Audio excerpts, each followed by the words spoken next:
So we've reached that point. We've actually got another game, 2 games in since Thanksgiving, but it's our first pod since American Thanksgiving. So we're kind of doing a State of the Union of like, all right, where is this team? How do they proceed from here? So just complete baseline numbers to lay the full context. Mitch, they are 9-10-6 on the season. They are in 6th place in the Metropolitan Division. And they are, I believe, 3 points back of a playoff spot. I had it up, but I got the wheel of death right there. It is in fact 3 points out of a playoff spot. Back from the Flyers. The Flyers. Not great. But they're also 5 points back from the worst team in the Eastern Conference. So they are... Who has a game in hand on us, and they do have a game in hand. Still not very good. Not great. So let's talk through it. What we've seen so far. How do you want to start, I guess, is my better question maybe.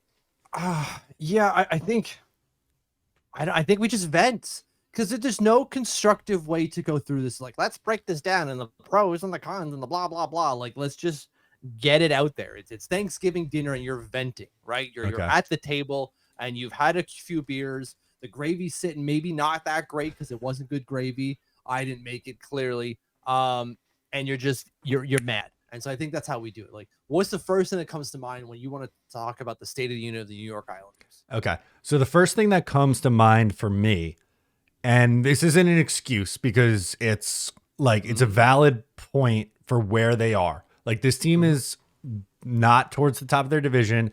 They're not in a playoff spot right now because, in my opinion, special teams is killing the 2024-2025 New York Islanders. Now, is that the only reason? No, it's not. It's definitely not the only reason why they are struggling right now. But I look at a team that is 31st on the power play this season, which clearly is not good enough. And their penalty kill, I believe, is also 31, unless that has since changed in the last couple days. But again, has it? No. Okay. Still 31. I had it up, but I'm getting the wheel here, which is not great. NHL.com doesn't like me today. I don't know if it's working on your end. It likes me. It's working on my end. Okay. Canada re-upped, apparently. Canada re-upped. Here on Long Island, it's not doing the nice things for me. But anyway, I could do this basically off the cuff because there's a feel episode regardless. You let me know and I will find whatever number you're looking for, buddy. This team has gotten their season derailed because they are essentially not effective at any area outside of 5-on-5. Yep. Yeah. Fair. There's no debate. I can't see anyone be like, well, actually, screw you. You're wrong. Yeah.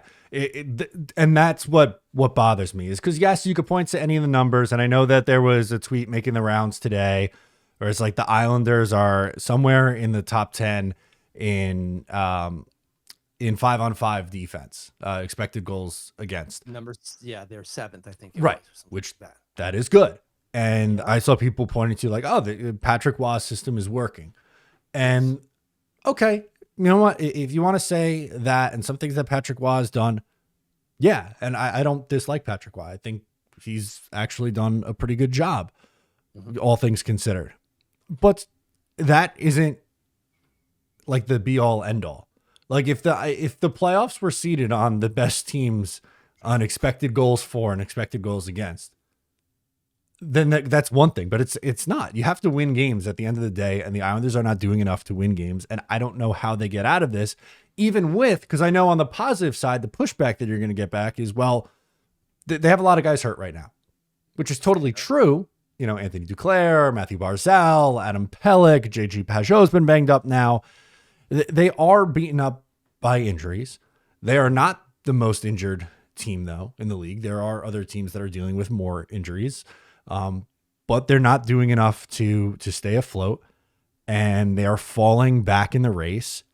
And I don't want to, put the cart before the horse here, but I think this is eventually going to lead to the Islanders having to make some tough decisions, at the trade deadline, and not tough because of where they are in the standings. I think the standings are pretty much dictating that, but tough because someone who's been a lifelong Islander like Brock Nelson, you have to think long and hard about moving him, because I don't know what signing a soon to be 33-year-old Brock Nelson to another deal is going to do for you if you very clearly need to shake things up. And that's basically where I'm at. Is I think what we've seen so far this year is that the Islanders, as currently constructed, are not good enough to be a legitimate threat. And I think they need to shuffle some pieces around to try to, and I'll use the term retool this and get going in a slightly different direction. Yeah, and like just coming back to a few points kind of together there. There is an argument to be said that maybe they'd be better on the power play if Matthew Barzal was there. Okay, maybe. But like we've seen this power play with Matthew Barzal before, just last year, and it wasn't great. Maybe the penalty kill would be better if they had Adam Pelech, because he's been typically good on the penalty kill.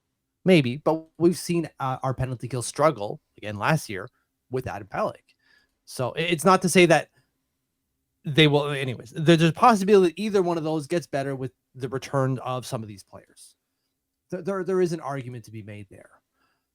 Lou's obviously going to take the time to figure out if that's the case or not. Like, are they going to be the tonic to fix the season? He's not going to say like, oh, it's American Thanksgiving, we're done, throw the pen in like I just did, and figure, send Brock on the, on the trade block. He's not going to do that. But I think ultimately that is where we're headed. We're headed to a spot where, did I just freeze? It was probably on my end, so I apologize. Okay. I was doing a very weird face. It was not appropriate or good looking in any way, shape, or form. But we are headed to a spot where you have to trade Brock Nelson. And I've seen arguments even in our Discord where he would be an ideal third line candidate as a 3C. 100%. You're damn right. But you can't keep him if the potential for return is a first plus. You can't. No. That is so many assets that you can use to do exactly what you're talking about that you have to. And if you didn't, that's a fireable offense. Right. And that's basically where I like it's doubling down on this team and either one, just continuing to ride it out with this group the rest of the way, or God forbid, trying to buy and save this group with, trading for a pick. And I'm not saying that like that's what's going to happen here. I don't think Lou would do that. I think honestly, if I had to guess, if Lou's making the decision, I think he would kind of just stay still, similar to what he did last year. But that staying still, I don't think is a good enough response. I think you're doing a disservice to this team by doing that, because it's the same things on the post-game shows every single game. Granted, they held the lead, on Saturday night, which is great, but the day before they didn't. And more often than not, they are not holding leads. They are folding in the third period. And, like we said after the game on Saturday, if they turn it around now and somehow, like the light switch goes on and they're closing out games the rest of the way, then by the time you get to the trade deadline, you know what? They probably won't be in the position that they are right now. They'll probably be in a better spot. The unfortunate thing, for me at least, Mitch, is they have not proven a damn thing to make me believe that that's going to be the case. We have too big of a sample size now, going back all of last year and continuing over to the first quarter of the season. You're essentially a quarter of the way through this year. Yeah. Oh, we're past it. Yeah. Right. That's 100+ game sample. That's too big. If this is, 3 games out of the 25 they played this year, that's an overreaction. But it hasn't even been the 3 and the 25. They've done this like 11 times already this year. It is 3 in their last 4, right? Exactly. Which that is not acceptable. And to me, that is not a serious team, and they need to adjust.